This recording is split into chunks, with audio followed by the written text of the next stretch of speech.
Cláudio, boa noite, tudo bem? Boa noite, Rafael. Como você está? Tudo bem, e você? Tudo tranquilo, obrigado. Ah, que bom, bom te ver, bom ter você conosco de novo. Igualmente, Verdade. igualmente, igualmente. Que bom, que bom. Vamos só esperar mais uns dois minutinhos para o pessoal Ah, tá entrando, tá bom? perfeito. Só, Rafael, me tira uma dúvida. Esta turma já tiveram aula comigo, não? Já falamos a vez, o ano passado, não? Ou não? Ou nunca escutaram falar? Essa turma ainda não. Ah, não? Não. Deixa eu só confirmar, mas acredito que não. Ah, porque eu tinha perguntado para a Clotilde e acho que ela tinha achado, não tinha certeza, mas ela achava que já tinha falado com eles o ano passado. Só um minutinho, vamos descobrir agora. Ah, perfeito, não, sem problemas. Só porque meu medo é de tocar um assunto e que fiquem demasiado boiando, mas podemos deixar de uma forma que as pessoas interrompam e vamos conversando, não? Acho que seria mais interessante isso. Não? Claro, claro. E também temos alunos de outras turmas também, enfim, Ah, é? de MBAs, então aqui é uma turma um pouco ampliada, expandida. Ah, perfeito. Ah, perfeito. Mas são todos de cultura material e consumo, não é? Ou não? A maioria sim, mas convidamos também alguns alunos de moda, enfim, porque sempre a gente acaba interagindo, integrando os alunos de outras turmas também. Ah, que Mas, de legal, fato, você esteve com essa turma sim, viu, ano passado. que legal. Ah, Você esteve perfeito. com a turma de cultura material e consumo em maio do ano passado, mas, enfim, aqui temos também outros alunos e Ah, tem uma temática que atravessa um pouco, né, e acaba, enfim, sim, transbordando um pouco do sim. consumo e a moda tá sempre ali junto. Então, temos um pouquinho a mais. Ah, sem dúvida, sim que dá para articular, esses diferentes saberes, não? Com certeza. É fundamental hoje em dia, né? Para a gente conseguir compreender um pouco mais esse mundo tão difícil, tão maluco que nos cerca, então Sim, sempre sim. colabora. Só espera mais um pouquinho e a gente já começa. Tá bom, não, sem problemas, me avisa. Claro, claro. E como fazemos, o que você acha? Como fazemos como dinâmica? Eu falo um pouco e paro, ou alguém levanta a mão, como que acho até estranho falar levanta a mão, mas e faz uma pergunta ou pede algum tipo de esclarecimento. Como você acha que as aulas já foram assim? Em que tipo de dinâmica, que metodologia tem? Cláudio, honestamente, a forma que você for mais confortável para a gente Tá, que tudo funciona. Se você quiser, preferir, a gente pode dividir e deixar as perguntas para o final, ou você fazer algumas pausas para as perguntas. tá, E ao mesmo tá. tempo também, caso tenha alguma pergunta muito específica sobre algum esclarecimento que você está falando, eu espero você concluir e te interrompo para repassar a pergunta, pode ser? Perfeito, perfeito, sim. Maravilha, só Sim, para porque quando se dá aula presencial, a pulsão escópica, esse olhar, sempre vai indicando como está indo a aula. Então, às vezes, quando se ven rostros meio desesperados, ¿qué será que este cara está falando? Aí já é bom parar e perguntar, bom, tem alguma dúvida? Agora não temos, neste momento, esse recurso. Então, acho interessantíssimo, Rafael, que as pessoas entren en contacto con você, te manden uma mensagem, olha, pede para parar um pouco e explicar um pouquinho mais algum conceito, né? Porque não sei até que ponto estão familiarizados com os conceitos lacanianos, não? De qualquer maneira, vou tentar, eh, no sentido de usar a linguagem mais ampla possível para que possas entender, mas mesmo assim, se aparecer alguma dúvida, me dá um toque e aprofundamos um pouco, não? Em alguns conceitos, não? Ok? combinadíssimo, então, Cláudio. Eu também já vou pedindo para o pessoal, quem possível, conseguir abrir a câmera também, para a gente conseguir se ver um pouco. Sempre ajuda a deixar ela um pouco mais gostosa também, tanto do professor quanto dos alunos. Então, Ah, já começo com esse pedido aos alunos para que, se possível, também abrirem a câmera. perfeito. Até serve para ver se tem rostros de desespero, que será que está falando, então tentar trocar em miúdos um pouco, não? Vamos ver. Já podemos começar? Vamos começar então. Vou só fazer uma breve introdução, tá bom, Cláudio? Daí passa a palavra, pode ser? Tranquilo, perfeito. Bom, gente, então boa noite a todas e a todos. É uma felicidade estar aqui para introduzir e acompanhar a palestra sobre o amor do professor Cláudio Montoto. Cláudio está com a gente desde a primeira turma do curso de Cultura Material e Consumo. É sempre uma felicidade ouvi-lo falar. Eu mesmo assisti essa palestra inúmeras vezes. Todo ano que eu assisto, eu aprendo mais, eu descubro mais, eu fico mais instigado, mais reflexivo. Não por acaso estou aqui de novo para acompanhar o Cláudio aqui nessa palestra. Então, é uma felicidade, uma grande felicidade tê-lo aqui conosco, Cláudio. Para ter aqui um breve resumo, né, de quem é o Cláudio, enfim, acho que depois ninguém melhor do que ele para se apresentar para a gente. Mas Cláudio Montoto é um psicanalista lacaniano, é formado em letras pelo Conselho Superior de Educação Católica da Argentina e também em educação pela Pontifícia Universidade Católica da Argentina. É especialista em psicanálise e linguagem pela PUC São Paulo e também pela PUC São Paulo é doutor em comunicação e semiótica. Então aqui é uma formação que já está completamente articulada com o nosso curso, completamente articulado aqui, colaborando aqui com as nossas reflexões de cultura material e consumo a partir da semiótica e da psicanálise, né? O professor Cláudio, além de ser professor aqui da pós-graduação em cultura material e consumo, na ECA USP, é também professor da pós-graduação em semiótica e psicanalítica da PUC São Paulo e autor de diversos artigos e livros, com grande destaque aqui para o livro, né, Amor, Metáfora Eterna, de 2012, que é a base aqui desse presente seminário, tá? Então, Cláudio, eu queria mais uma vez te agradecer pela sua presença, por sempre estar aqui conosco, por nos agraciar com sua brilhantíssima sensibilidade para falar sobre um tema que atravessa cada um de nós, que nos ajuda a entender cada vez mais a sociedade, as pessoas, as relações, e te passa a palavra, tá bom? Mentira, antes de passar a palavra, gente, a gente combinou aqui, de caso alguém tenha alguma dúvida, alguma pergunta para fazer para o professor, me escreve no chat, daí ele escreve no chat aqui do Google mesmo, daí assim que a gente tiver uma brecha, a gente interrompe o professor para ele responder, tá bom? E que é possível também, abra a câmera para a gente conseguir se ver e trocar um pouco melhor. Agora sim, muito obrigado, Cláudio, a palavra é com você. Obrigado a você, Rafael. Obrigado a Clotilde Pérez, a professora que me fez o convite. Mais uma vez aqui. Inclusive, eu parei para pensar um pouco, digo, bom, o que vou abordar com vocês, tentando não tocar determinados assuntos que foram já trabalhados em outros encontros, mas a partir do momento que a turma é bem eclética, então vamos vendo, não? Peço desculpa já de antemão àqueles que, mas isso já foi conversado, já foi trabalhado em outro encontro, mas é impossível não tocar algumas questões. É interessante que o Rafael falou duas vezes de felicidade, e me faz lembrar de Lacan, nos escritos, quando ele é bastante enfático para dizer, não é textual, é parafraseado, e ele dizia, não procurem nunca a felicidade, pelo mal que ela vai provocar a vocês. Então, essa frase aparentemente paradoxal, encerra algo que tem muito a ver com o encontro hoje, quando se procura a felicidade como um estado definitivo, quase como se fosse um atributo do ser, como um direito de permanecer nesse estado, quando na verdade, o que Lacan fala constantemente, são de pequenos momentos onde o imaginário, o simbólico e o real servem para confluir em direção a um certo prazer que pode ser chamado de felicidade. Agora, procurar a felicidade como meta, como objetivo fundamental, ele diz, não façam isso, porque isso vai dar muito sofrimento a vocês.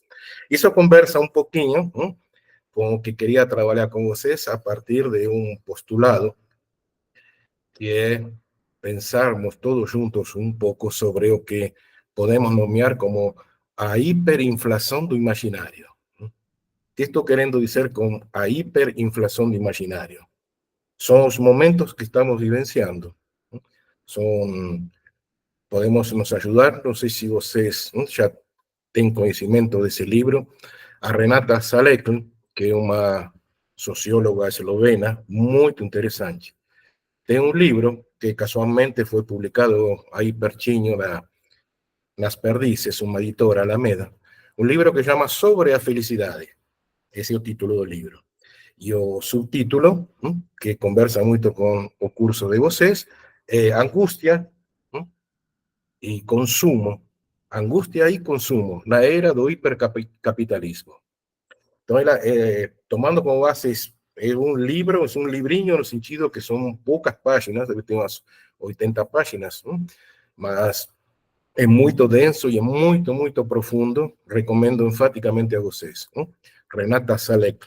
Se alguém depois tem alguma dúvida, eu escrevo, passo para o Rafael. Eu depois deixo o e-mail, o telefone para o WhatsApp.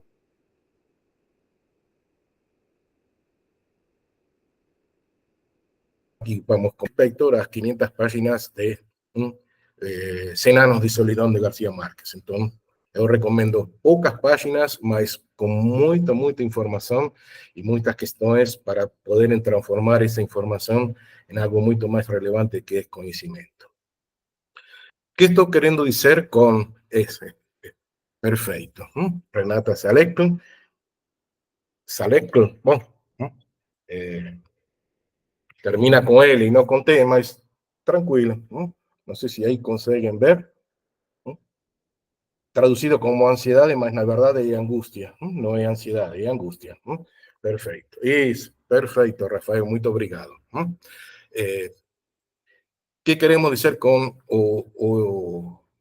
a hiperinflação do imaginário? Há um postulado do hipercapitalismo onde se tenta construir um discurso massivo, globalizado, onde o sujeito pode absolutamente tudo. Mas em que sentido o sujeito pode absolutamente tudo? A partir de uma premissa fundamental que é o próprio desejo. Quase conversa com o lema da Nike, seja você como você quer ser. Esse postulado, onde não se precisa interrogar a respeito de quem é a pessoa, e sim convoca a que se interrogue qual é o desejo, o que se quer realizar, porque o desejo, todo desejo pode ser realizado, e se é o que se quer ser, isso dá a ideia de uma liberdade. Nós vemos isso na cultura agora, ou na civilização, no sentido mais amplo, no século XXI. A pessoa tem a possibilidade de escolher em um leque enorme quem quer ser, seja com que gênero quer se identificar, que tipo de identidade pode escolher, e isso dá uma sensação de que efetivamente o sujeito hoje está livre para escolher, que saiu das amarras de toda uma cultura opressiva, opressora, especialmente uma figura de um pai, um mundo patriarcal onde se decidia absolutamente tudo. E essa liberdade, na verdade, desde o ponto de vista da psicanálise, a leitura que nós fazemos, é um engano terrível, porque quando há uma liberdade tão extrema, essa liberdade se transforma numa obrigação.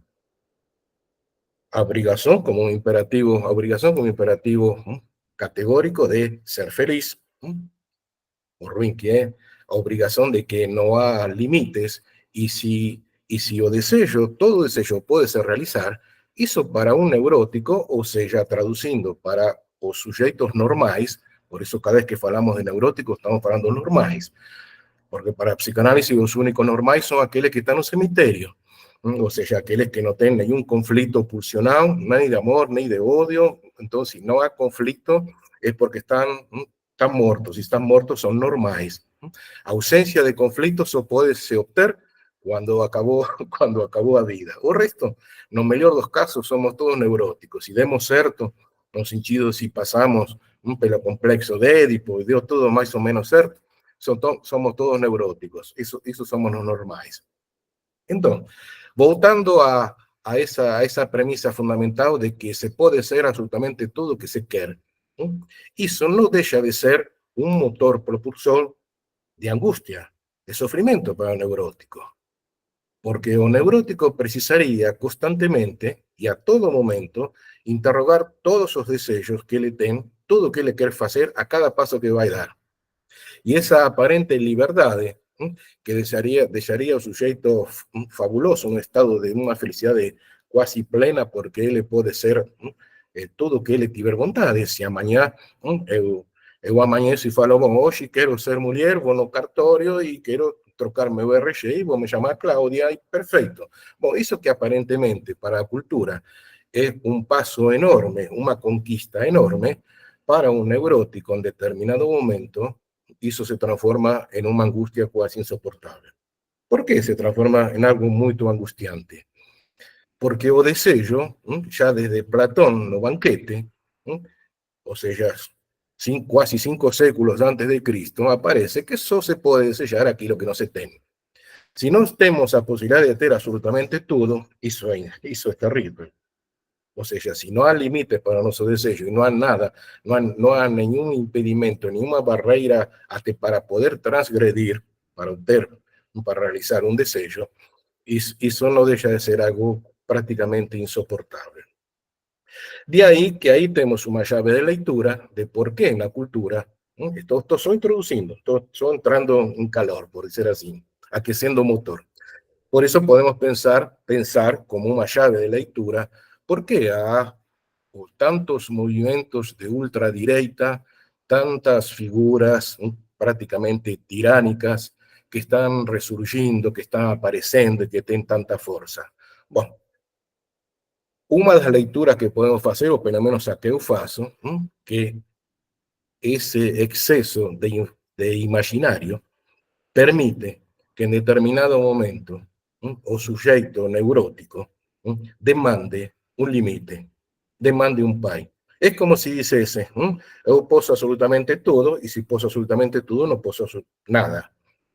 Entonces, si ese lugar de poder me interrogar y hacer escolhas constantes me deixa angustiado, eu preciso uma instancia que nós chamamos na psicanálise lacaniana o grande u outro, uma instancia que diz, que coloca un límite, que decide. O sea, por ejemplo, Renata Salek, en ese libro que yo mencioné para ustedes, ella fala de un estudio, voy a dar unos ejemplos para que fique un poco más claro a dónde yo quiero llegar con una introducción. Hicieron estudios donde preguntaron a las personas que estaban saludables, una pesquisa de área de salud, perguntaram: se você um dia ficar com câncer, lembremos que muitos sujeitos nem sequer mencionam a palavra câncer, por ter medo desse imaginário que pode convocar, ou seja, a hiperinflação do imaginário. Se você um dia estiver com câncer, você gostaria de acompanhar todo o seu processo, todo o seu tratamento? Você gostaria de escolher se para você é melhor fazer quimio, ou fazer radio, ou fazer imunoterapia? Bom, a percentagem de pessoas que falaram que sim, era, vamos supor, um 70%, ou seja, enorme. A maioria, claro, eu sou dono do meu corpo, eu quero saber, eu quero acompanhar. E fizeram essa mesma pesquisa, lamentavelmente, no Hospital do Câncer, para as pessoas que estavam ingressando a fazer determinados tratamentos e consultas e que, lamentavelmente, tinham sido diagnosticados com câncer. Você quer acompanhar seu tratamento? Decidir junto com seu médico? Bom, a percentagem foi mínima, 15%, 20%. Esse exemplo mostra de que se o sujeito tem uma liberdade de escolha, essa liberdade de escolha tem que ter um limite, até para poder transgredir esse próprio limite e não ser se tem absolutamente sem limites, nós sabemos bem pela psicanálise e os extremos são muito parecidos, muito parecidos.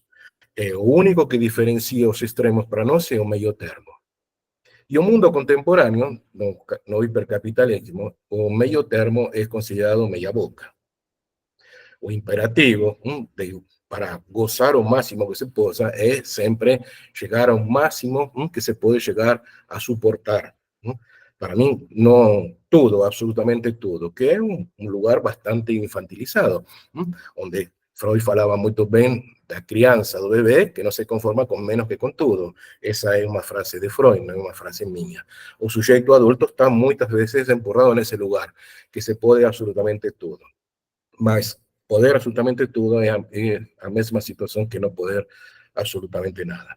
O ter tido uma criação, ter sido criado numa sociedade onde uma figura paterna era terrível, que não permitia absolutamente nada, que estava sempre questionando tudo e castrando e dizendo sempre que não, que não, que não. E depois, quando se é pai e quando se ocupa esse lugar, já se sai do lugar de filho para ocupar o lugar de pai, e ter como um ideal de deixar que seu filho faça absolutamente tudo, algo muito comum hoje, por isso às vezes determinados restaurantes são impossíveis de serem frequentados, são uma piadinha. Então, quando se pode absolutamente tudo, deixar que um filho faça absolutamente tudo, é tão ruim quanto ter tido um pai que não deixou fazer absolutamente nada.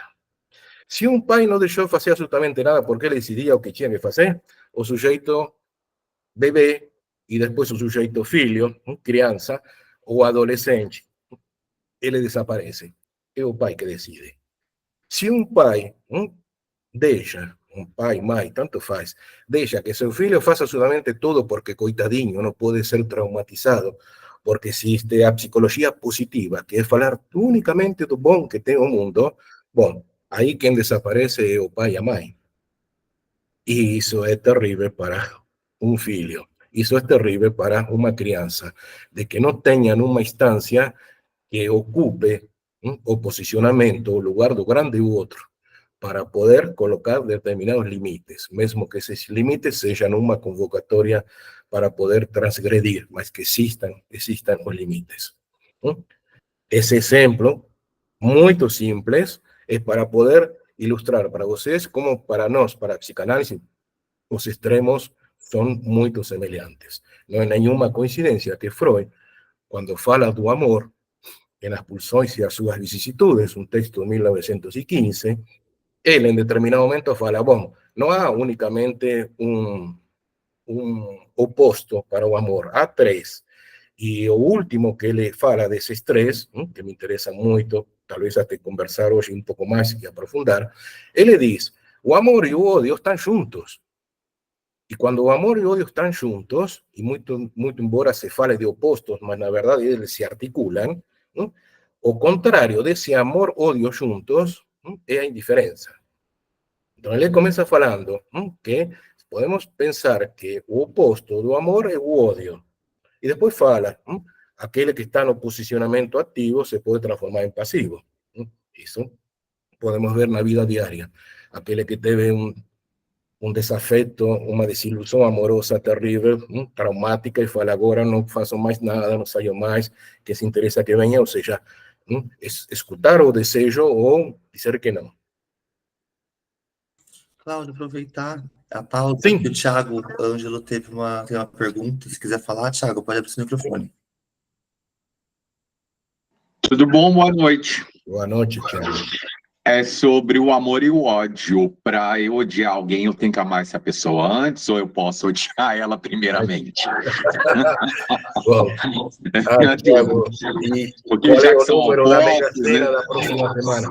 Bom, olha, bom, Thiago provocou, vamos continuar um pouquinho por aí, depois retorno a essa questão, me ajudem depois a lembrar. Velho precisa que alguém ajude a lembrar de retornar a esse lugar de as pulsões e as suas vicissitudes de 1915 e os três opostos do amor.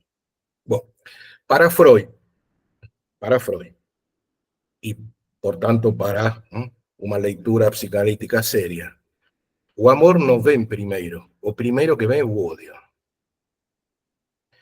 Por que vem primeiro o ódio? Porque o ódio aparece no sujeitinho, no sujeito, em um conflito do eu, da instância psíquica eu, com o mundo exterior. O Thiago foi embora, fez a pergunta e foi embora, desapareceu. Bom, vamos continuar. Voltou. Bom, o ódio vem primeiro que o amor. Por quê? Porque o ódio é um mecanismo que o eu, a instância do eu, mostra frente a um mundo externo. Ou seja, nem sequer estamos falando das pulsões sexuais, estamos falando do eu constituído a respeito do mundo externo. Depois vamos descobrir que o eu está sempre no pior dos posicionamentos, porque ele tem que agradar ao mundo externo, mas também tem que agradar ao id e tem que agradar ao super-eu. Então é uma bagunça total para esse eu. E aí só deixo uma palhinha. A pessoa que acha que seu eu faz a sua identidade, o eu é o que mais muda na vida de um ser humano. É o que menos fixo se tem é a questão da identidade, entendida como em concordância com a leitura do eu. Bom, retornando a essa questão.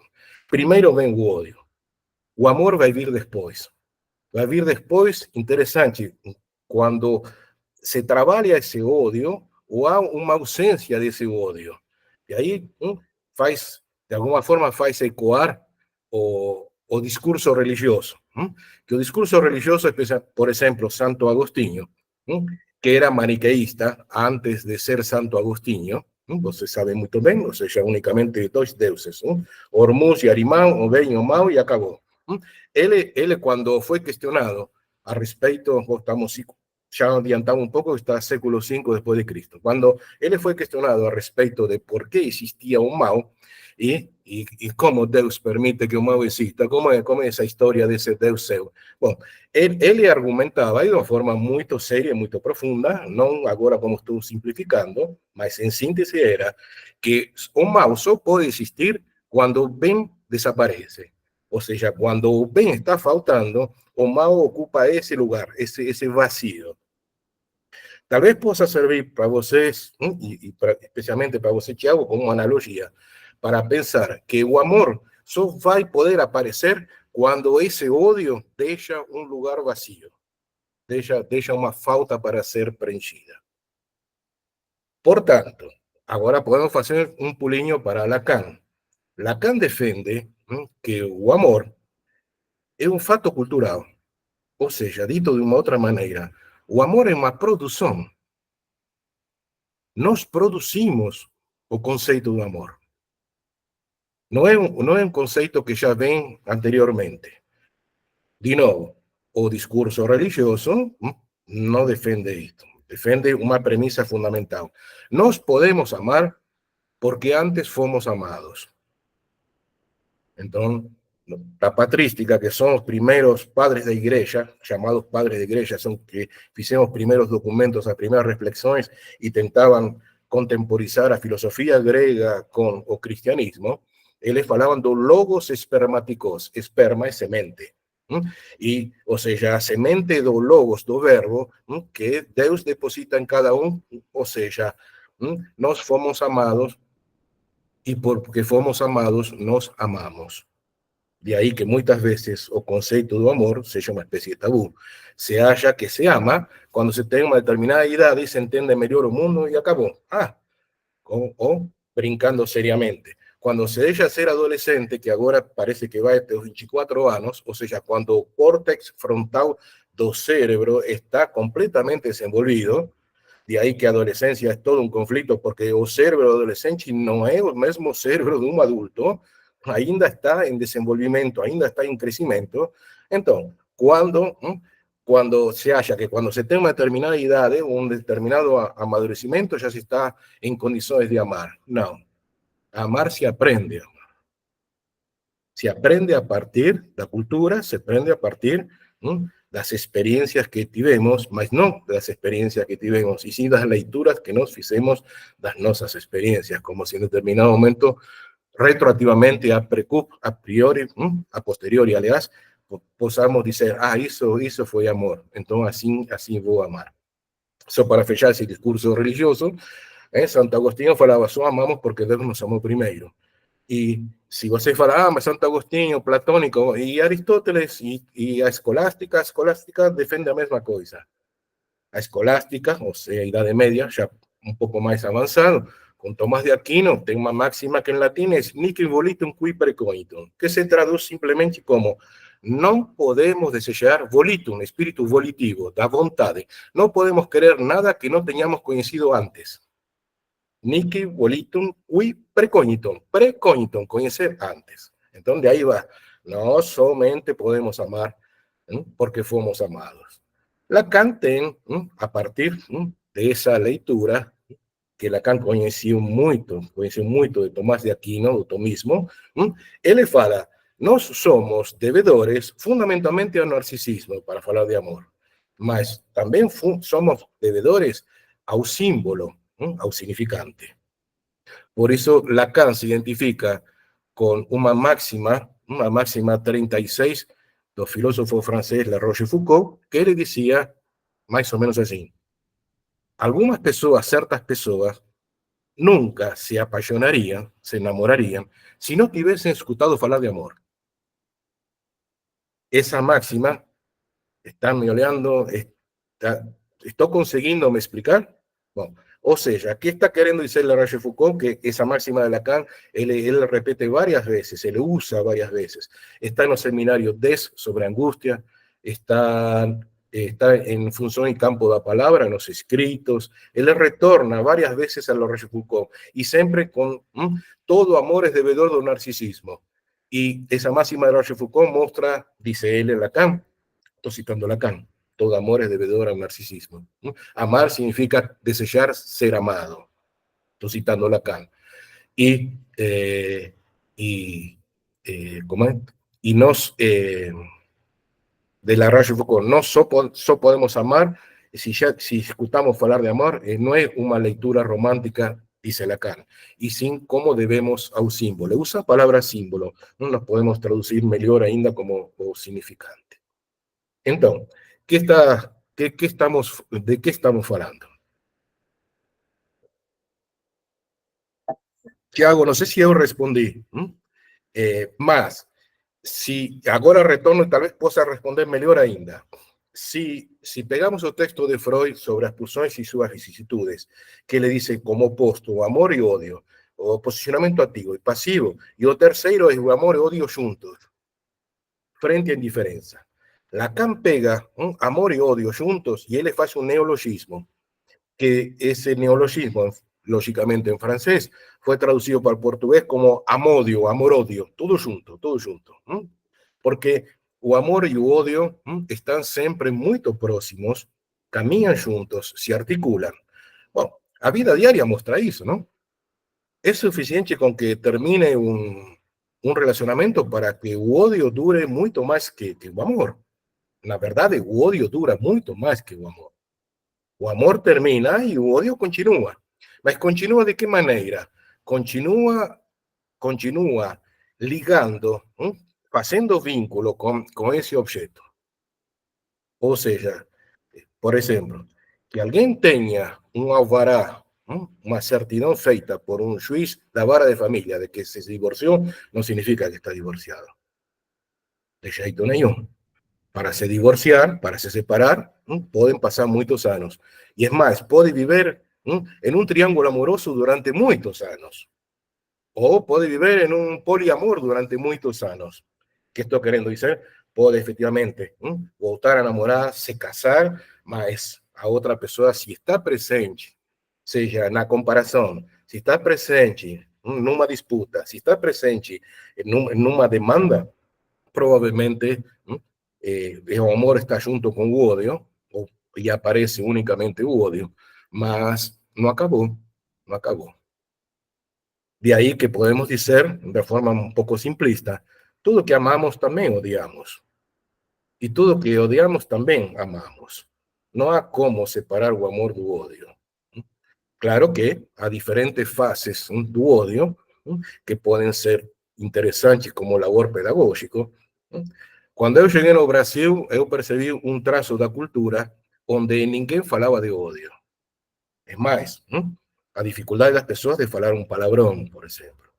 E a máscara social, onde se falava, eu me dou bem com todo mundo. Cada vez que escutava, eu me dou bem com todo mundo, eu já dava um passo para trás. E, na verdade, eu queria sair correndo. Um sujeito fala que se dá bem com todo mundo, alguma coisa muito errada está acontecendo com esse sujeito. Depois, pelas questões políticas que todos conhecemos, todo ese lado terrible de todos nos, que carregamos todos nos, bueno, se crearon determinadas condiciones para que eso pueda aparecer. Aparecer como conflicto. ¿Qué tipo de conflicto? Un conflicto diferente, que vamos a hablar de eso de aquí a poco. O diferente es siempre un conflicto. Por eso o hipercapitalismo, uma das premisas, é dizer que o ser humano, o sujeito, tem a liberdade total para ser o que ele quer, mas sempre e quando possa se adequar a determinados parâmetros que o próprio capitalismo determina. Por isso, eu, na minha leitura, só minha leitura, o grande o outro, que por definição não existe, não tem existência como a existência humana, mas o grande outro consiste, tem consistência. E para mim, o grande outro hoje é o mercado, a moda, o marketing, tudo que é com M e a mídia. Esse é o grande outro hoje para mim. É aquele que mostra para o sujeito como ele deve gozar. E o fato de que exista uma instância que mostra para o sujeito como ele deve gozar, isso acalma. Renata Zalewski, de novo, no livro sobre a felicidade, ela fala, se um neurótico vai a um supermercado e vai na gôndola das bolachas e descobre que tem 87 tipos diferentes de bolacha, isso é angustiante. Isso é angustiante. Porque vai ter que interrogar o desejo, mas qual vou escolher? Qual é? A ver, de essas frutas, qual é a que mais eu gosto? Desse tipo de bolacha, qual é o que mais se adequa a meu desejo hoje? Não, fica muito mais fácil perguntar para um de outro. O que está na moda? Qual é o que saiu agora? Qual é a tostine que está sendo mais vendida? Que é fresquinha, porque vende mais porque é fresquinha, puta que pariu. Ah, não, está outra, então vou comprar essa. Acalma. Acalma quando uma instância vai balizando como se debe desejar, como se debe posicionar. Porque todo aquilo que es diferente es siempre un conflicto. Y ahí que Jean-Paul Sartre, No ser y o nada, famoso libro, página 455 por ahí, él dice, o amor es conflicto irresoluble, o amor es conflicto constante, y o amor no tiene la capacidad de criar a completude, porque si tienes esa capacidad, necesariamente un dos dos va a desaparecer. Es casi una lógica matemática, ¿no? Si o amor pudiese unir duas pessoas e fazer completas, evidentemente uma vai desaparecer. O uma está a serviço do desejo do outro, em um posicionamento obsessivo, em um lugar de martírio, em um lugar de sacrifício, em um lugar de escravidão, para satisfazer o desejo do outro, que é típico do obsessivo para não olhar no próprio desejo. Então, que melhor que um obsessivo para lidar com o desejo próprio como impossível, é só olhar para o desejo do outro, mesmo que em determinado momento seja para negar o desejo do outro, ou, ou um serviço do outro, ou receber unicamente a satisfação de um outro, que também se pode chegar a desaparecer no sentido de que se satisfazem todos os desejos se mata. De ahí que o grande paradoxo de todo neurótico, y un paradoxo interesantísimo, es que todos los neuróticos, voy a incluir en ese conjunto fechado, todos los neuróticos nos defendemos exactamente de aquello que nos queremos. Los deseos que nos queremos realizar, nos también desenvolvemos un mecanismo de defensa. Ya sea porque na neurose obsessiva o desejo é impossível, então está à mercê do desejo do outro, escravo do desejo do outro, ou porque o desejo se toma como constantemente insatisfeito, que é o posicionamento histérico, onde, sim, mas eu te pedi, então se eu te pedi, não vale. Você tem que adivinhar. Tem que ser um vidente, a mais diná, e adivinhar o que eu quero. Mas se eu tive que pedir que queria tal coisa, já não tem mais valor. Ou amei sim esse bolo, mas eu não gosto de cerejas artificiais feitas com juju. Eu só gosto da cereja que vem do Chile e da Califórnia. Então, é uma pena. Ou seja, o desejo insatisfeito ou o desejo impossível. Mas nos defendemos exatamente dessa questão. Y retornando, ¿por qué a diferencia es siempre un conflicto? Porque es un atentado a un narcisismo. Cuando Freud se pregunta cuáles son los tipos de escolha de objeto, o sea, cómo se escolhe otro objeto en términos filosóficos, no objeto material, ¿cuáles son las escolhas de objeto? Él define dos grandes campos, mas tem un campo interesante que se llama escolha de objeto narcísico, onde as diferenças são os tempos verbais. E diz, se escolhe uma pessoa que seja o mais parecida com si mesmo, ou seja, o tempo presente. Se escolhe uma pessoa para amar, uma escolha inconsciente, mas se escolhe porque para poder recuperar algo que se teve e que se perdeu. Ou se escolhe uma pessoa para amar porque ela encarna, ela é o que nós gostaríamos que ela fosse. Então, até podem ir pensando a vida. Aquela pessoa que namora com uma outra pessoa com 20 anos de diferença, bom, uma forma talvez de resgatar aquilo que foi e que já não é mais. Uma certa juventude, uma certa idade. Ou se ama também a uma pessoa que tem um traço, algo que pertenceu ao sujeito e que ele perdeu. Ou seja, o narcisismo está sempre nesse lugar de retornar a um posicionamento que tenha a ver unicamente com não lidar com as diferenças. Por isso, quando nós nos questionamos sobre a paixão que os gregos falavam que era loucura, se apaixonar é louco, loucura. Lacan fala isso também.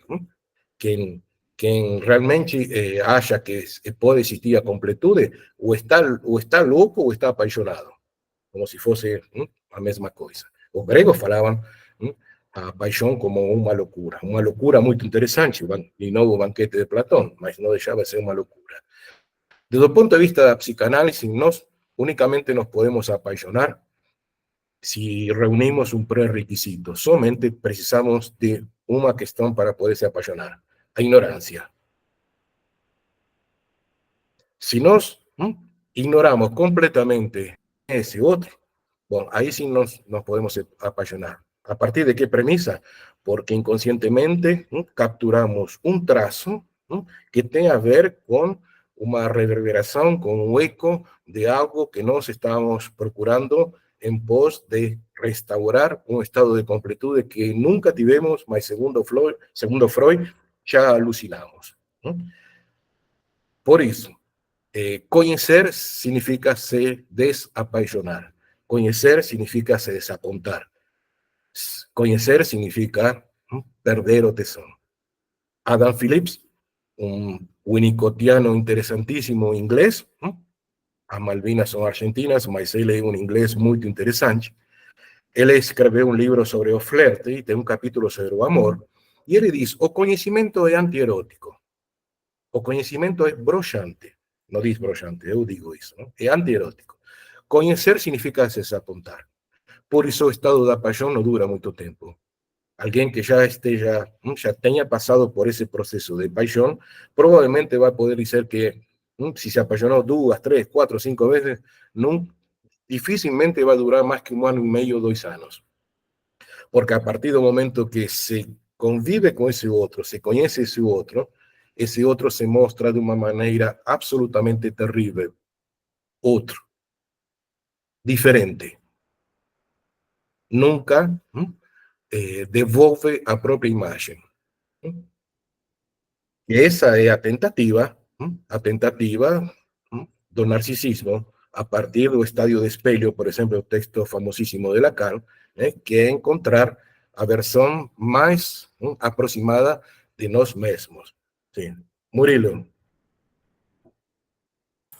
Professor, eu vou aproveitar e citar uma frase do Caetano Veloso que eu acho que cabe bastante nessa discussão. Na música Sampa, ele utiliza a seguinte frase: é que Narciso acha feio o que não é espelho. Né? E ele também faz uma retratação dizendo que a mente se apavora daquilo que não é mesmo velho, ou seja, aquilo que já não é conhecido. O senhor poderia ter algumas considerações a falar sobre isso? A mente, como é, Murilo? A mente? Que a mente, a mente se apavora com aquilo que não é mesmo velho, ou seja, aquilo que não é conhecido, né? Tudo que é um novo é apavorante. Sim, o diferente. Sim, o diferente. O novo não deixa de ser algo diferente. Olha, que acabamos de conversar, Nicky Bolito cui precoito. No podemos desejar, querer nada que no seja conhecido antes. Si ven algo que seja diferente, isso é todo um desafio.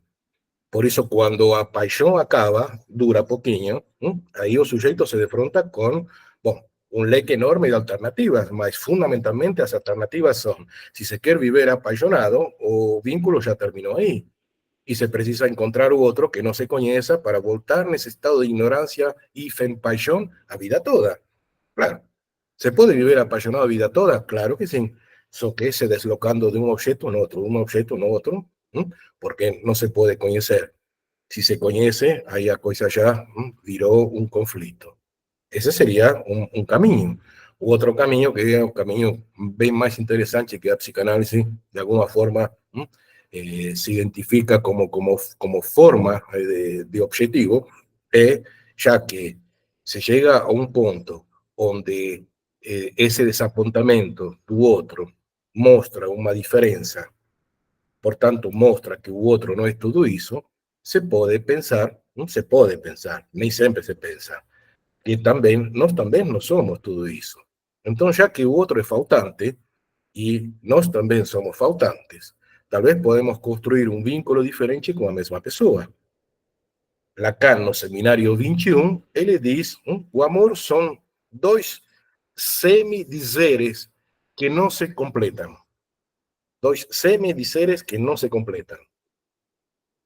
Esse é o grande desafio. O desafio de poder construir um vínculo amoroso com o outro a partir de uma premissa fundamental. O outro é faltante, mas eu também sou faltante. Só que o que falta para mim não é o outro que tem. O que falta para o outro não é o que eu tenho. As nossas faltas nunca vão se recobrir. Nunca. Vão ser sempre duas faltas que vão estar constantemente nos acompanhando. Mas, mesmo assim, podemos chegar a construir um vínculo que chamamos de amor. Por isso Lacan tem essa frase que aparentemente é paradoxal, contraditória, estranha, esquisita, que é: amar é dar o que não se tem para aquele que não quer. Nós, quando amamos, damos a nossa falta. E se vocês querem, damos nosso falo. O que é o falo? O falo é significante da falta. Ou seja, o falo é aquilo que mostra que algo está faltando. Por isso nós nunca confundimos falo com o pênis. O falo é um significante daquilo que está faltando. E o que nós podemos dar para o outro é o nosso falo, nosso poder, frente ao outro que não quer. Mas por que não quer? Claro, porque o outro está procurando sua própria falta, não a falta minha que eu posso dar para ele. Esse é o grande desafio. Essa frase famosíssima de Lacan, que aparece também em muitas oportunidades, em muitos seminários. Seminário 8 da transferência, um seminário dedicado inteiramente ao amor, porque pega os 6 discursos do banquete de Platão, que já falamos no encontro anterior, não vou reincidir nessas questões, mas ele pega os 6 integrantes do banquete de Platão, cada um fazendo um elogio dos deuseros, com as diferentes versões, ele vai pegando para falar do amor de transferência. E para mostrar que sempre o amor é um equívoco. Quando Alcibíades tenta declarar su amor para Sócrates, Sócrates fala: não, você acha que eu sou seu objeto de amor? Não. E mostra que o objeto de amor de Alcibíades era Agatón, que tinha ganhado um concurso de teatro, por isso foram festejar e se chama o banquete ou simpósio. Agatón, não como uma aluna minha falou: professor, não será o Gatón? E eu: não, é Agatón. Agatón, um grande comediante, um grande artista de teatro. Ou seja, por isso Lacan trabalha um termo do grego, que chama áugama, que hoje no grego moderno, no grego de Moticós, áugama, pena que não consigo aqui escrever, hoje se usa para falar de estátuas. E no grego antigo, o grego de Sócrates, que é o grego kiné, o grego chamado vulgar, do vulgo do povo, áugama era uma espécie de uma estátua, uma figura onde se guardavam determinados tesouros, como se fosse uma espécie de um cofrinho para guardar algo que realmente tinha valor. E essa se usa como metáfora de que sempre procuramos no outro essa áugama para tentar encontrar essa joia que está escondida a partir, mas na verdade são nossas projeções. Não conhecer o outro permite que nós façamos um mecanismo de poder projetar no outro tudo aquilo que nós gostaríamos que o outro fosse. Então, o que fazemos? Fazemos uma seleção disso. De aí que nos surpreendemos com a paixão, como que interessante, o que Goethe chamava as afinidades seletivas. Que impressionante, eu gosto de Zeca Pagodinho e gosta também de Zeca Pagodinho. Eu gosto de física quântica e o outro também gosta de física quântica. As afinidades. Mas essas afinidades seletivas são formas de poder alimentar de que o outro pode chegar a nos devolver a imagem mais parecida com nós mesmos, a imagem que nós temos. Ou seja, o outro pode ser uma boa excusa para se amar no outro. Se amar no outro. E não é amar o outro. Amar o outro é o grandíssimo desafio de que é, apesar das diferenças e com as diferenças, poder se enriquecer. E aí entra o discurso do hipercapitalismo que já vamos chegar. Antônia? Olá. Bom, eu acho que, assim, falando um pouco das diferenças, né,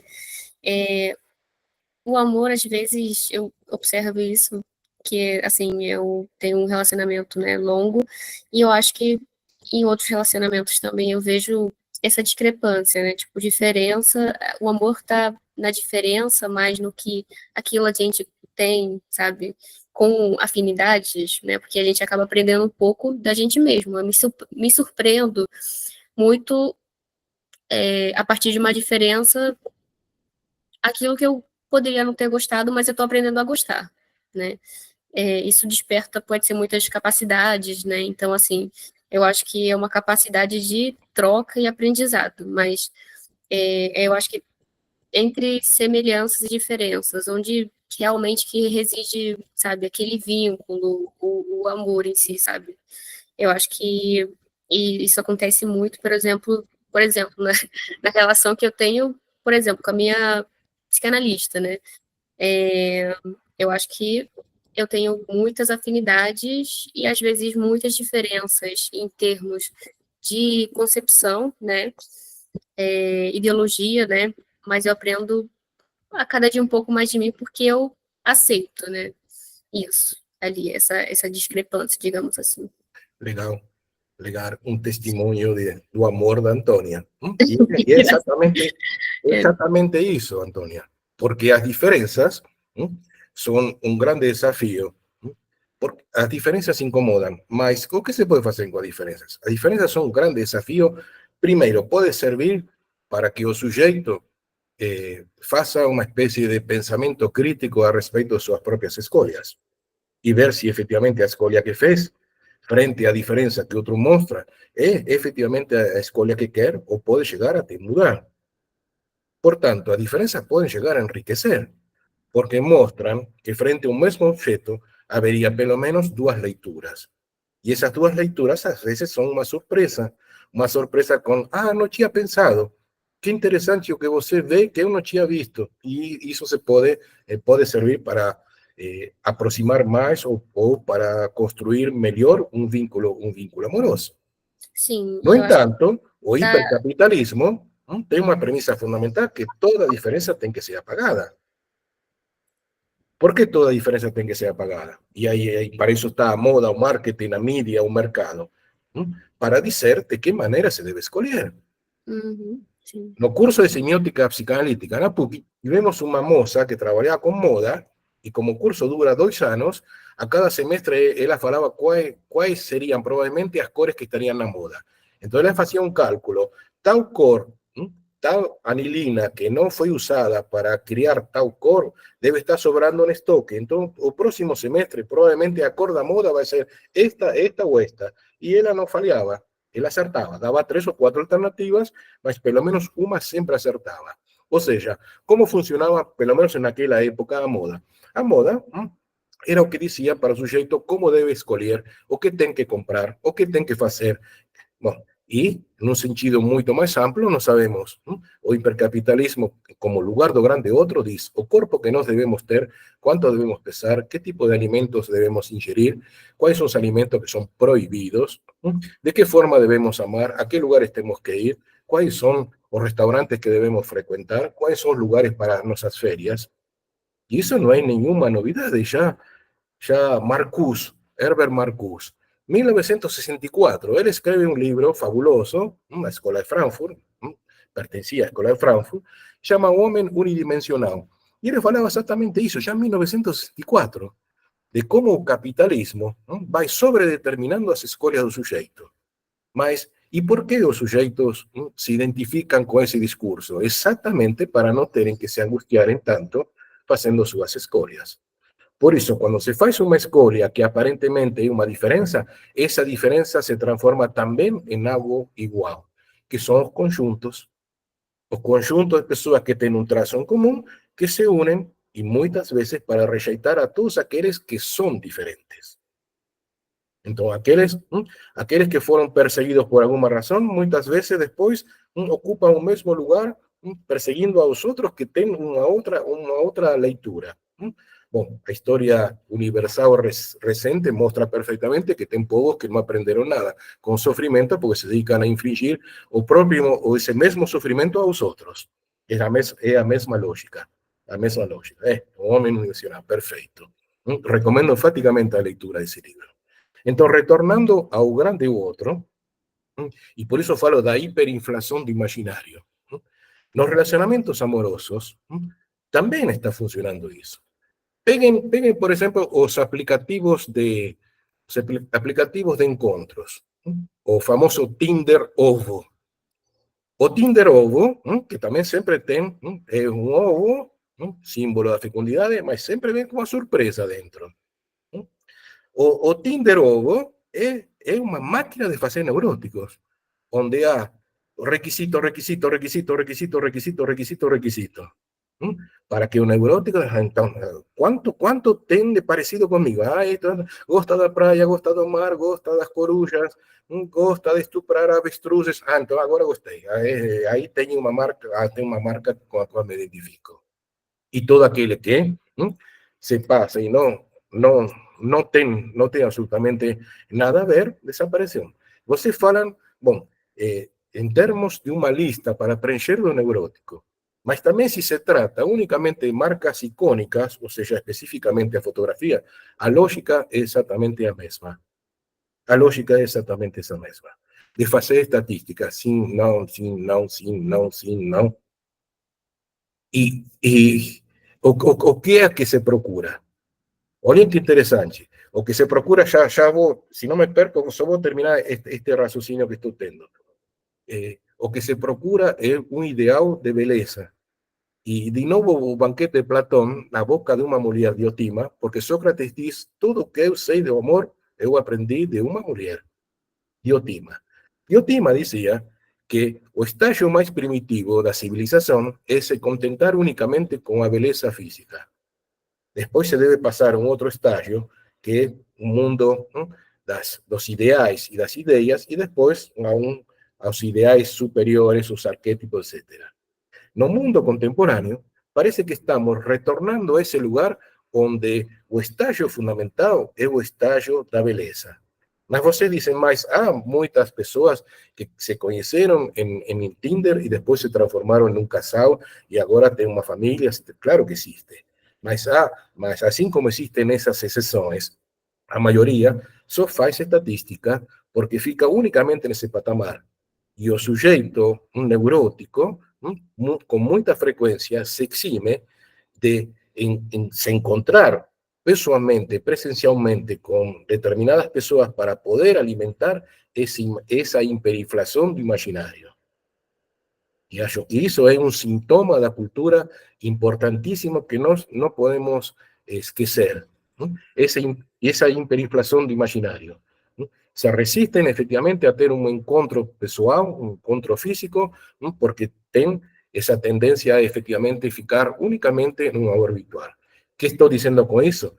Que la cultura do hipercapitalismo ha una tendencia a que un mundo virtual se tome como modelo paradigma en oposición a un mundo presencial, a un mundo real, a un mundo simbólico que no tiene mucha importancia.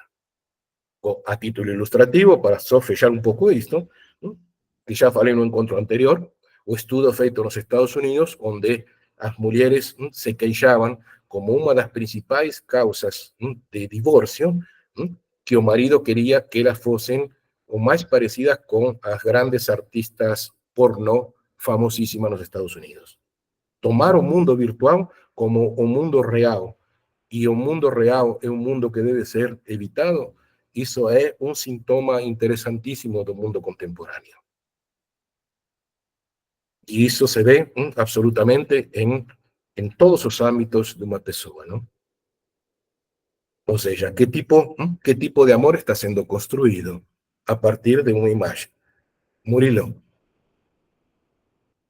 Essa sua deixa assim foi incrível para uma coisa que eu vou falar agora.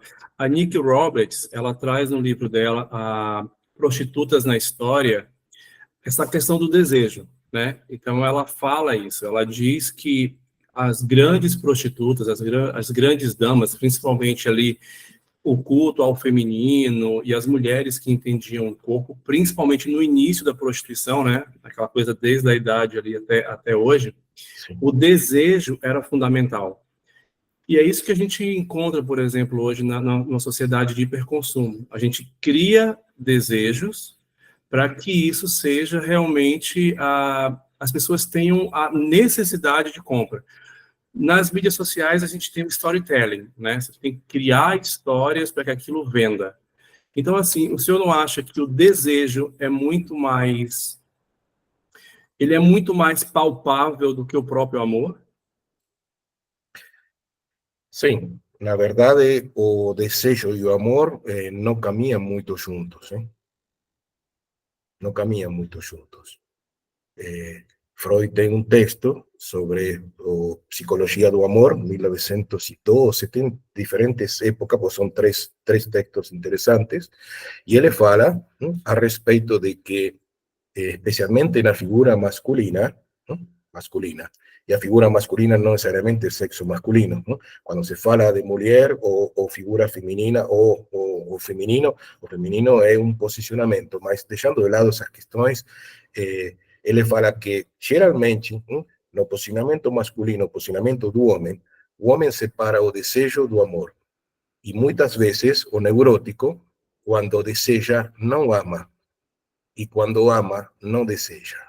Aí retorna uma questão que não é todo mundo que aceita, porque é um pouco chocante, que na figura feminina, com muita frequência, o neurótico procura, se está amando, procura resabios, secuelas, por decir así, ecos de uma figura materna. Agora, quando deseja, o que está procurando é o lugar da prostituta. É todo um desafio para os homens, agora sim, para o gênero masculino, homem biológico, já nem sei mais como falar de tantas coisas que se falam, o cis hétero, o retinto, como vocês queiram chamar, para os homens é todo um grande desafio de poder unir o desejo e o amor na mesma pessoa. De aí que o homem que está traindo essas traições que eram tão comuns, tão comuns não, continuam sendo comuns, só que agora já não são unicamente do campo do masculino, geralmente respondem a essa dificuldade de poder fazer uma conjunção de desejar e amar ao mesmo tempo. Por quê? Porque o desejo, se só se pode desejar o que não se tem, o desejo também se articula com a proibição. É suficiente com que esteja proibido para que todo mundo queira. É suficiente para que tenha um documentário e proíbem 2 capítulos porque estão falando de suicídio, que todo mundo vai louco para querer assistir esses 2 capítulos de como essa menina comete suicídio. Que, aliás, eu estava pesquisando, estou ajudando uma pessoa a fazer uma tese de doutorado, não sou orientador, mas estou ajudando, e há vários estudos onde dizem que uma das causas importantes do suicídio, que está aumentando exponencialmente, não só no nosso Brasil, como no mundo todo, uma das causas do suicídio é a inadequação com o mundo real, porque tomam o virtual como real. Então, parte do princípio que todo mundo é feliz, menos eles. Então alguém coloca uma fotografia enorme, ¿sí?, de Punta Cana, pega un coco y tira una fotografía y hallando para que todo el mundo haya que está en Punta Cana y un monte de gente acredita que está en Punta Cana. Eso que después pega ónibus 875P que va para Paraíso pela Paulista y va a trabajar. O sea, un mundo virtual está siendo tomado como paradigma, como modelo, frente a un mundo real. Y un mundo real no es ese. Un mundo real no es tomar caipirinha y coco todos los días y estar en Punta Cana a todo momento. Y muchos dos casos de suicidios son exactamente por ese conflicto que parte de ese principio. O otro es feliz y yo no puedo ser feliz. Y retornamos ao começo do nosso encontro. Não procurem a felicidade por todo o mal que ela vai provocar em vocês. Jacques Lacan disse isso. Muitos anos atrás. Mais de 50 anos atrás. Então, retornando a esse grande outro, ¿no? Que em termos lacanianos se escreve com uma letra A maiúscula, ¿no? Esse grande outro, ¿no? Que também é faltante, portanto se escreve uma letra A maiúscula com uma barra que o corta, ¿no? O mercado, o marketing, a mídia, a moda, ¿no? Tem premissas que se podem traduzir da seguinte maneira. Mostram para os sujeitos, ¿no? Que todo mundo tem que ser consumidor. O algunas críticas que hacen con mucha pertinencia colegas psicanalistas como Jurandí Freire Costa, que es un especialista también en temas del amor, la violencia, el homosexualismo. Él le dice, no somos consumidores, somos acumuladores precarios de mercaderías que vencen rápidamente, que son descartadas y que se usan durante muy poco tiempo, que es interesante, porque le fala, consumimos alimentos, o consumo enriquece, aporta agua. Ahora cada vez más el sujeto contemporáneo es un acumulador precario, ¿no? De objetos materiales de poca serventia o de poca vida. Y o hipercapitalismo, ¿no? Muestra para el sujeto una premisa que si você quer ser feliz, ¿no? Por tanto, si você quer me fazer completo, ¿no? Você seja un consumidor. ¿Y qué tienen que consumir? Bueno, para eso está media, marketing, etcétera, etcétera. Entonces, en términos lacanianos, o significante da falta do outro é o objeto material que, ou objeto, em termos gerais, que o hipercapitalismo baliza, assinala para o sujeito contemporâneo, para que efetivamente ele sinta de que está completando o autor. Completando o grande otro. ¿Cómo completando o grande otro? Bueno, es todo un posicionamiento imaginario de poder completar. ¿Por qué imaginario? Porque el sujeto va a decir, estoy integrado, estoy constantemente actualizado, yo no me perco nada que está aconteciendo, estoy por dentro de todo. Eso es una tentativa, yo estoy en la moda. Você comprou uma blusa de tal cor, essa cor já não se usa mais, já está fora de moda, ou agora a cor que está de moda, ou seja, esses são os processos onde o sujeito é convocado, isso, Jurandí Freire Costa, é um pernambucano que tem um psicanalista interessantíssimo, tem um monte de vídeos no YouTube, tem vários livros, um que se chama Sem Fraude Nem Favor, estudo sobre o amor romântico, recomendo enfaticamente o que ele diz. E ele diz que no mundo contemporáneo os sujeitos, para no lidar con la frustración, constantemente se relacionan y terminan un relacionamiento, ahora llaman ghosting, cuando él escribió ese libro no existía ese termo, que es una tentativa de no lidar con la castración.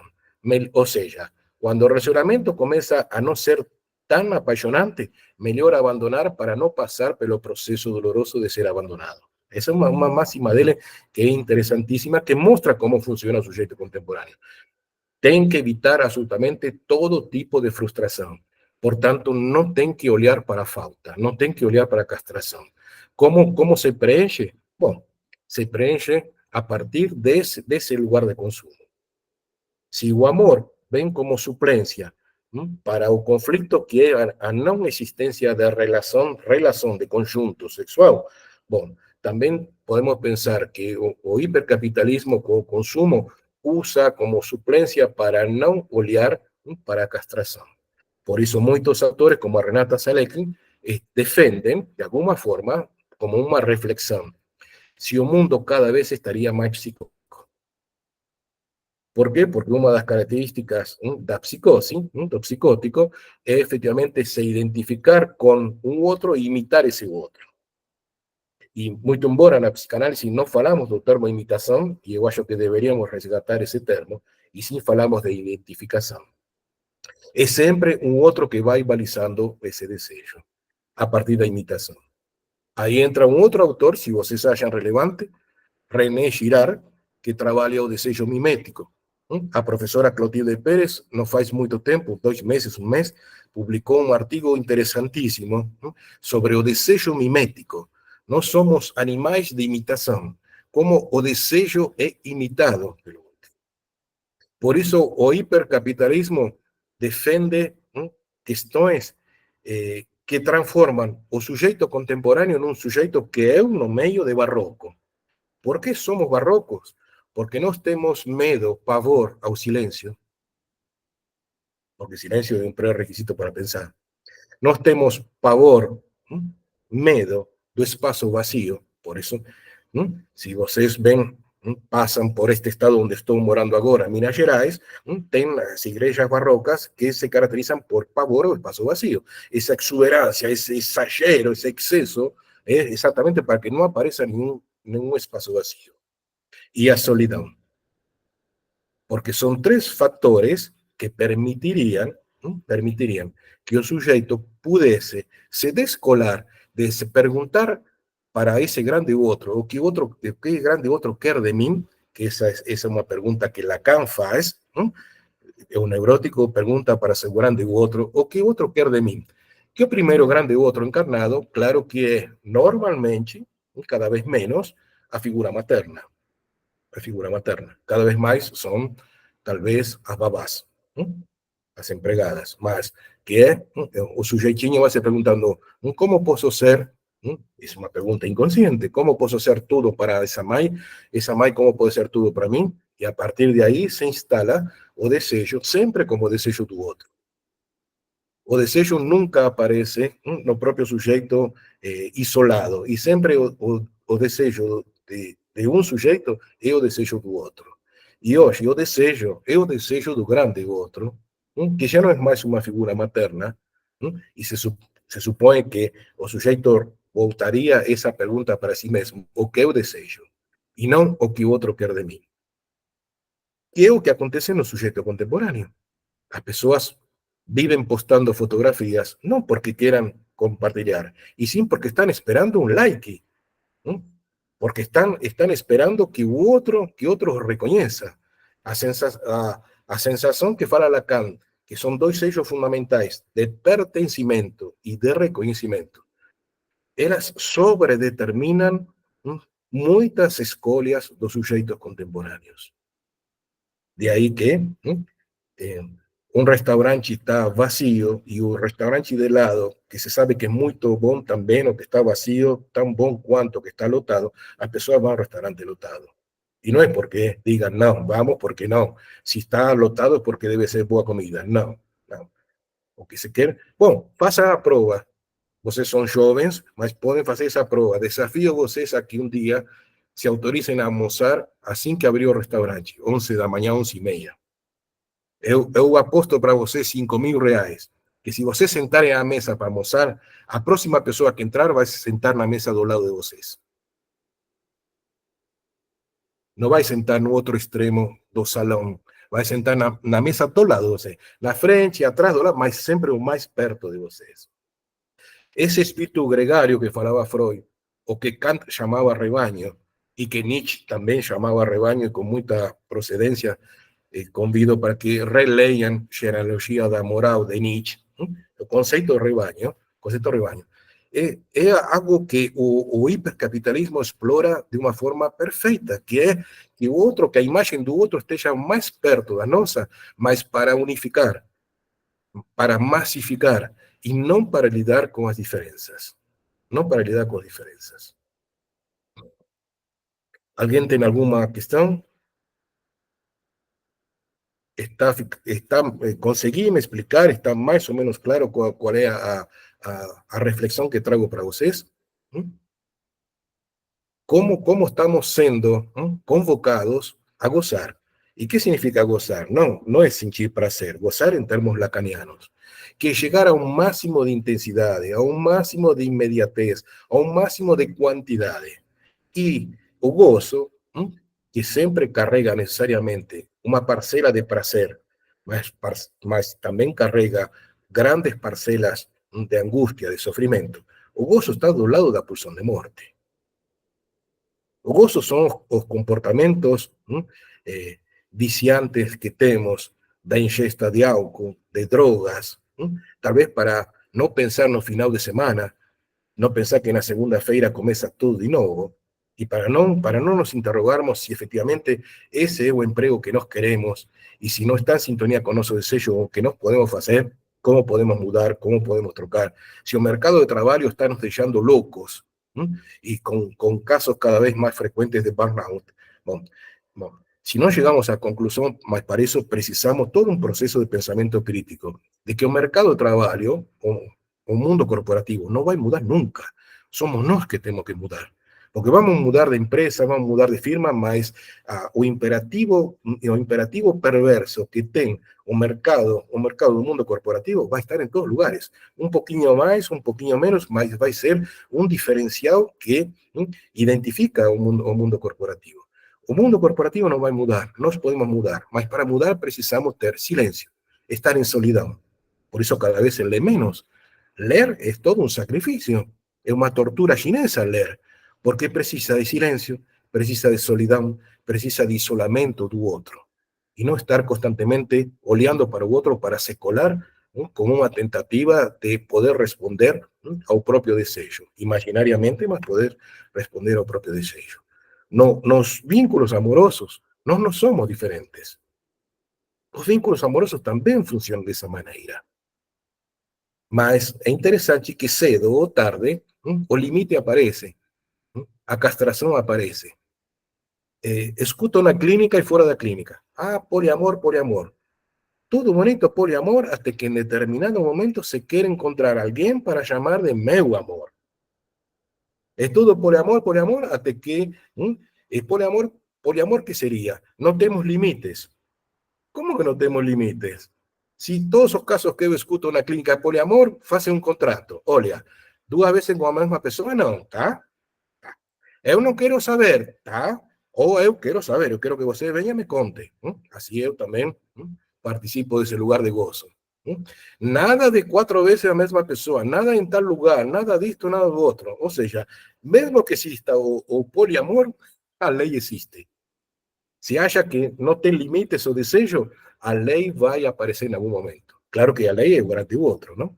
O grande outro também é o lugar da lei, é o lugar da linguagem, mas é o lugar também da lei.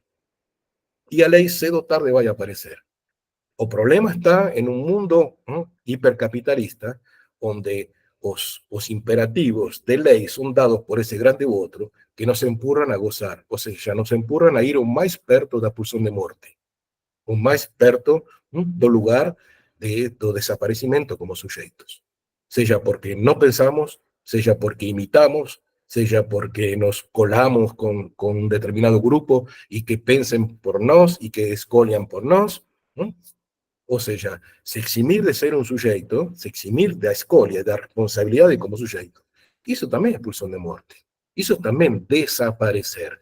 Não é unicamente viver drogado o dia todo para desaparecer como sujeito, ou alcoolizado um final de semana inteirinho, ou ir num bar onde se sabe a priori de que a música vai ser tão alta que ninguém vai entender porra nenhuma, então vai estar únicamente na presença física, mas vão ter que estar o dia todo com o celular, ou seja, estão únicamente, a não ser que seja algo telepático, mas se não existir a telepatia, vai estar únicamente na presença física, na proximidade. Depois, não se está efetivamente em presença do outro.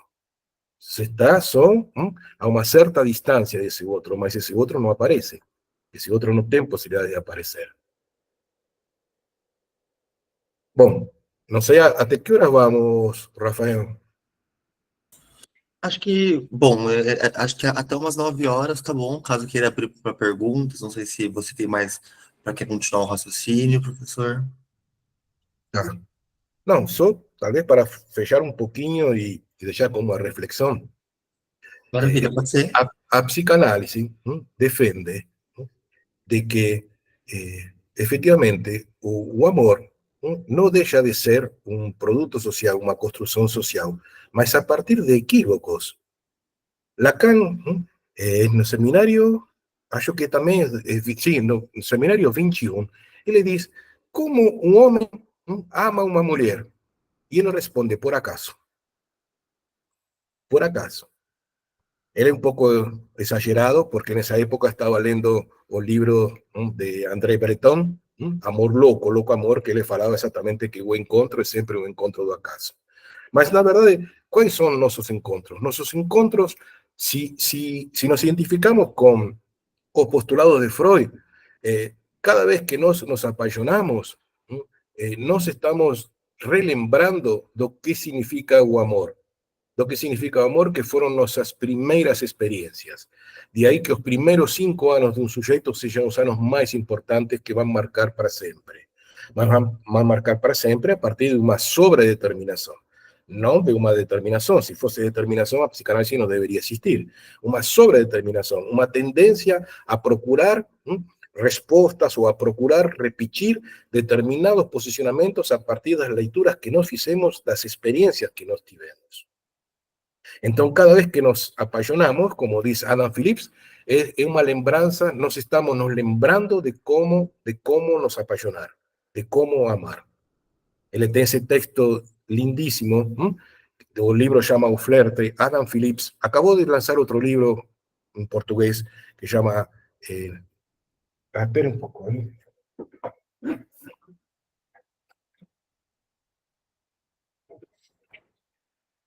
Sobre desistir. Este último libro que fue lanzado, no sé si se lee, se consigue leer ahí esa letra con esa cor.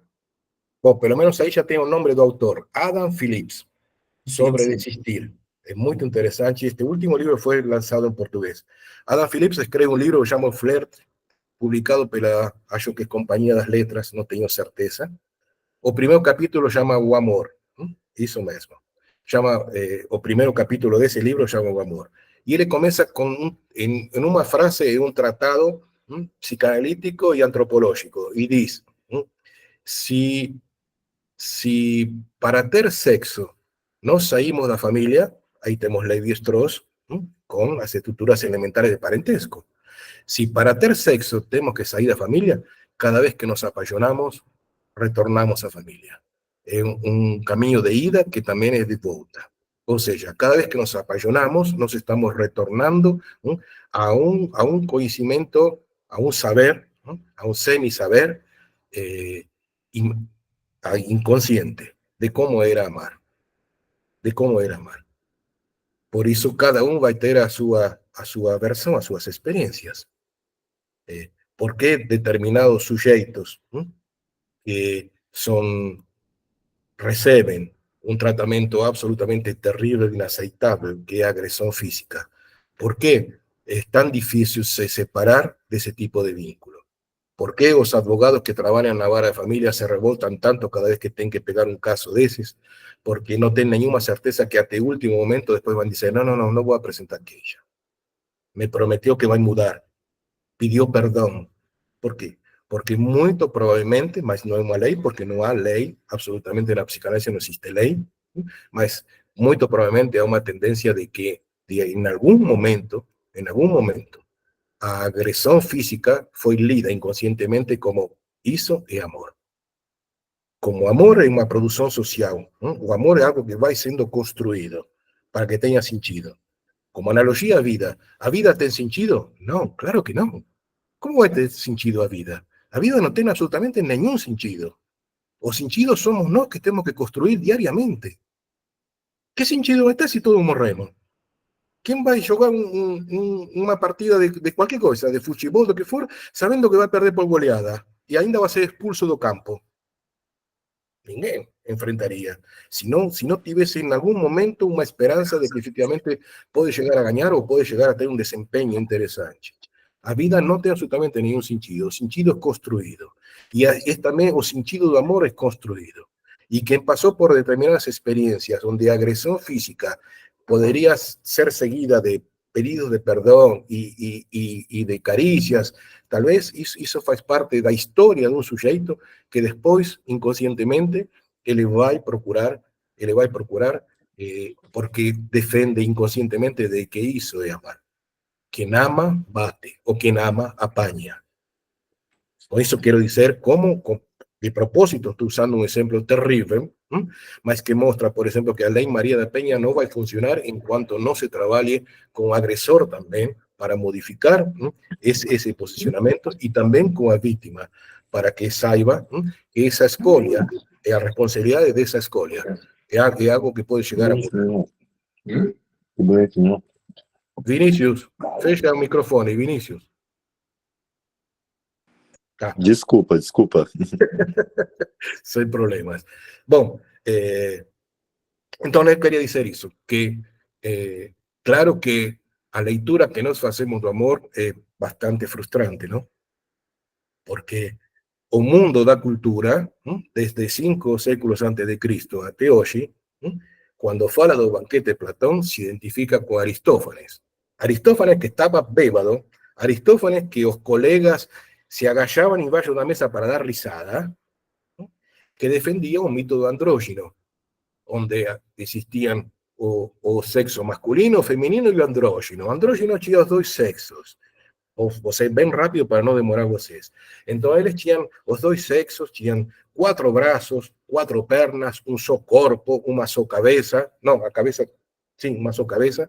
Então eles tinham uma potência enorme, subiam no Monte Olimpo, desciam, provocavam os deuses, desapareciam, porque iam muito rápido, até que os deuses vão, se queixam para Zeus, o deus maior, e falam, vamos dar um corretivo nestes aqui, vamos cortar pela metade. Então Aristófanes fala, e o anseio de voltar a se encontrar para recuperar esa completud es aquello que nos llamamos amor.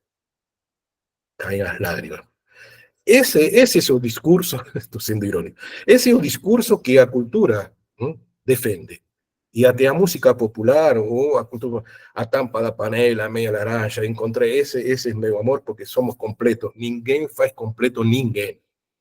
Es imposible. A completude no existe. Isso é não há. Essa é uma historinha muito bonita, muito interessante, mas não há. O grande desafio é o amor que acompanha. 2 incompletos que, mesmo assim, aceitem o desafio de caminharem juntos. Acompanha, não um que vai na frente e outro vai atrás, como a cultura japonesa. Ninguém que siga ninguém. Que cada pegue o ritmo, que façam um ritmo junto para o amor que acompanha. Isso é o máximo que podemos pretender, o máximo. O ficar constantemente apaixonados, mas renunciando a qualquer projeto para o futuro. Renunciando. Únicamente vivendo hoje e amanhã sabemos que esse objeto amoroso já não vai estar mais. Ou porque nos abandonamos ou porque somos abandonados. Claro que a dinâmica psíquica é muito diferente. Não é o mesmo abandonar que ser abandonado. O processo de luto, quem foi abandonado, é muito mais doloroso. De aí que talvez Jurandir Freire Costa defenda que, como o hipercapitalismo diz que nós não temos que sofrer nada, não temos que lidar com nenhuma marca do tempo, por isso temos que fazer 500 plásticas e chegamos a uma determinada idade para que ninguém perceba, como se ninguém vai perceber o passo do tempo. Então tem um rosto plastificado, mas um braço todo aí caindo aos pedaços. Ou seja, da morte não se fala, do envelhecimento não se fala. Que é morte e que é envelhecimento? Castração. De tudo que mostre falta, de tudo que mostre incompletude, disso o hipercapitalismo diz, não se fala. Isso tem que ser apagado. Por isso se apaga a memória. Se nós pudéssemos recuperar a memória, chegando a uma articulação de que nós somos o resultado de um monte de gerações que nos precederam, e nós podemos averiguar e estudar a história, como foi a história do avô, veio de Itália, de que lugar, como chamava essa cidade, por que veio, e vamos articulando, com muito imaginário, mas também com muitos elementos reais, podemos ir constituindo, criando nossa própria história. Que diz o hipercapitalismo? Nós somos o que nós queremos. Ou seja, matemos a história. De aí que cada vez mais os sujeitos não têm nem ideia quem são seus antepassados. Ah, sua avó era de Itália? Ah, sim, de que parte? Ah, não sei. Ah, mas você fala um pouco italiano? Não, nada. Mas e por que veio para o Brasil? Ah, não sei. Assim, ou seja, mas quando veio, ni ideia. Quando faleceu? Não, não sei. Ou seja, essa é uma identificação com um discurso hipercapitalista, onde o sujeito, para ser autocriado, essa autocriação sem limites é um postulado, mas cedo ou tarde vai aparecer, mas essa autocriação exige necessariamente, é necessário, que se apague toda e qualquer marca de memória, que se apague toda e qualquer marca de finitude. Até os objetos están en una cierta congruencia con el hipercapitalismo. Los objetos antes duraban 30, 40, 50 años. Uma mulher casava e recebia a cômoda que tinha sido da avó, que depois passou para a mãe, e a mãe no casamento dá para a filha. Hoje se compra uma cômoda que se paga uma fortuna e na primeira mudança cai todos os pedaços, não serve para nada. Os objetos, tudo foi absolutamente criado para que seja algo imediato, algo que não tenha duração, algo que não tenha memória. Porque um objeto que se pode transmitir de uma geração para outra é um objeto que transmite a memória. É um objeto que tem a propriedade mágica de tornar presente uma realidade ausente, que é a imagem de uma avó, de um bisavó, tataravó, a filha, a mãe, o que for, uma história familiar. Isso cada vez mais, ou seja, como os postulados hipercapitalistas são interessantes para todos convergem para o mesmo lugar, que é matar a memória, para que o sujeito possa viver nesse imaginário de que se pode ser o que quer ser, hoje, amanhã, o que for. E quando se angustia, vai procurar um grande outro para que responda como deve desejar, como deve escolher, como deve se divertir, como deve viver, que tem que procurar e o que não deve procurar, que deve evitar. Bom, alguém tem alguma questão para pensar um pouco mais sobre isto? A fórmula mais ou menos em lacanês, não sei se ficou clara. O grande outro é a letra A maiúscula de outro em português, em francês. O pequeno outro, quem é o pequeno outro? O nosso semelhante.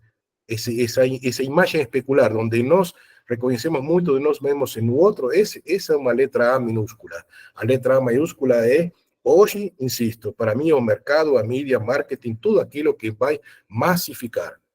Olhem que interessante. Quem foi o primeiro grande gênio da publicidade e da propaganda, e publicidade, não só a publicidade, da propaganda, que mudou a sociedade norte-americana? O sobrinho de Freud, Bernay, que era o sobrenome da Marta Bernay que se casou com Freud. Esse sobrinho pegou Psicologia das Massas e Análise do Eu, pegou vários textos e que fez? Ele fez as mulheres fumarem quando as mulheres não fumavam. A Philip Morris o contratou e ele esperou um grande desfile, colocou várias mulheres, princípio de século, ou meados de século, já não lembro agora a data exata, e as colocou no desfile, elas fumando. No dia seguinte, começou Philip Morris, bateu o recorde de vender cigarros, maço de cigarros, para quem? Para as mulheres, porque era o símbolo da liberdade, da independência, dessa liberdade feminina. Nada menos que o sobrinho de Freud. Articulou com os postulados da psicanálise para efetivamente, em vez de fazer uma leitura crítica, para enriquecer uma multinacional como a Philip Morris, não? Para isso está o mercado. Só que o preço que paga o sujeito é muito sofrimento. E que interessante, não? Porque temos a ilusão de que nunca fomos mais livres do que somos agora. E, na verdade, somos terrivelmente escravos. Escravos do pior. Escravos não do desejo de aprender, não do desejo de articular, não do desejo de criticar e construir. Não. Somos escravos do consumo. Do consumo que muitas vezes é absolutamente inútil. Y somos esclavos también de determinadas ideologías para no pensar. De ahí que aparecen determinados personajes terribles, nefastos, y digan para un sujeto neurótico que está tan a merced de su propio deseo, digan, acabó a brincadeirinha, acabó. Todo isso uma gripecinha e agora, a partir de agora, se faz como eu quero. Bom, determinadas pessoas determinados políticos son o producto das nossas escolhas como sociedade. Nós criamos essas pessoas quando nós renunciamos ao pensamento crítico e quando nós não colocamos limites e precisamos que venha um pai, do pior, mas um pai, que diga, acabou a brincadeira, agora é assim. Os nenes com os nenes, a nena com as nenas, de rosa as meninas, de azul, e acabou, a goiaba e a puta que pariu, acabou. Então, esa es una llave de lectura de por qué determinadas ideologías y determinados líderes que pueden tener una incapacidad enorme como líderes, como conocimiento de política, como programa social, etcétera, etcétera, etcétera, mas arrastran multidões, porque son aquellos que dicen, no pense más, yo ya estabeleço como você vai pensar, y yo determino cuál es su límite. Chega essa história de você se interrogar se hoje é de um jeito, se amanhã você escolhe ser diferente, se você vai continuar com esse nome e vai mudar. Não, não, chega. É assim e acabou. Estou fazendo uma leitura bastante caricaturesca, exagerada, hiperbólica, mas só para dizer se isso não pode chegar a ser para nós uma chave de leitura da cultura, que explicaria por qué esos determinados, ese resurgimiento de movimientos tan extremados de direita, que en pos de decir que saben o que é melhor para o mundo, só eles poderiam determinar de qué manera debemos escolher. Si eso no es alimentado por un programa hipercapitalista también, ¿no? Si no está en sintonía. Y yo acho que tiene mucha congruencia. De ahí que la única alternativa que nos tenemos es ser contestatarios, es ser terroristas de todo aquello que sea masificación. Es poder apostar no enriquecimiento, como falou Antonia, o enriquecimiento que puede ser conviver con esas diferencias, que pueden nos cuestionar tanto ao ponto de nos mudarmos o nos podemos enriquecer incorporando esas diferencias y hacer un otro, ni un ni otro, ni un proceso dialéctico, ni tesis ni antítesis, una síntesis. Esa es esa especie de lema o de mensaje que quiero pasar para vocês hoje, dado o pouquinho tempo que temos para refletir. Cláudio, muito obrigado. Acho que foram algumas horas, 1h30, para a gente pensar muito, mas deixou a porta muito aberta. E apesar de toda essa angústia que você fala, né, são caminhos que você também aponta agora no final, para a gente pensar, entender a nossa vida em sociedade. E indo além também, né, sempre muito interessante essas articulações que você traz, com o consumo, com os bens de consumo, com a moda, enfim, acho que aqui os cursos, eles dialogam muito com isso, e você deixou aí um espaço muito grande para a gente pensar e refletir ainda mais sobre isso, tentando buscar legal. Essa síntese que você faz. Falou. Eu sei que provavelmente eu meti o dedo numa chaga, especialmente que trabalhamos mais, mas se pode revolucionar também isso, não? Que os sujeitos decidam que a moda são eles, que eles escolhem o que eles querem usar, e não alguém que diz qual é a cor e qual é o tipo de... Isso só como uma reflexão, não? Porque claro que é algo muito mais profundo. Algo que identifica, algo que cria pertencimento, e se cria pertencimento, cria reconhecimento. E esses são dois eixos fundamentais que aos quais, aliás, nenhum sujeito neurótico escapa. O desejo de se sentir pertencendo e o desejo de se sentir reconhecido. O desejo de reconhecimento. Ok? Bom, excelente, muito obrigado. Grande abraço para vocês e até a próxima. Uma ótima semana, bom te ver. E aos nossos alunos também agradecemos muito a presença de todos. Espero que tenham aproveitado a aula tanto quanto a gente. A gente vai te falando, gente. Se alguém se interessar, Rafael, eu depois te mando por WhatsApp, te mando para Clotilde, o número WhatsApp, ou mando o e-mail, porque o último livro que já está esgotado faz muito tempo, na verdade escrevi 2 livros sobre o amor, escrevi 4, mas 2 são sobre o amor. E esse último, que cansei de escrever, não escrevo mais, porque ninguém lê, mas de qualquer maneira eu tenho em PDF, que se chama Amor, Metáfora Eterna.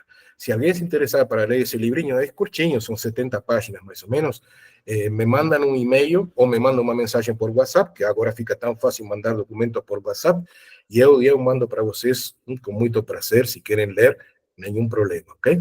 Inclusive tenho um PowerPoint enorme que é para dar um curso sobre o amor, que vai desde o amor de filia, que é amor de amizade, amor de eros, amor de ágape, ou sobre ciúmes, um monte.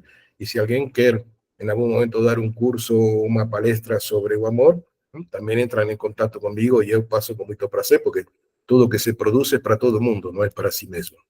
Ok? Combinado, Combinado. Cláudio. Eu escrevo, então daí eu pego o livro e repasso para os alunos, então, tá bom? Muito obrigado. Tá, o livro está em PDF, tá? Então, Ótimo.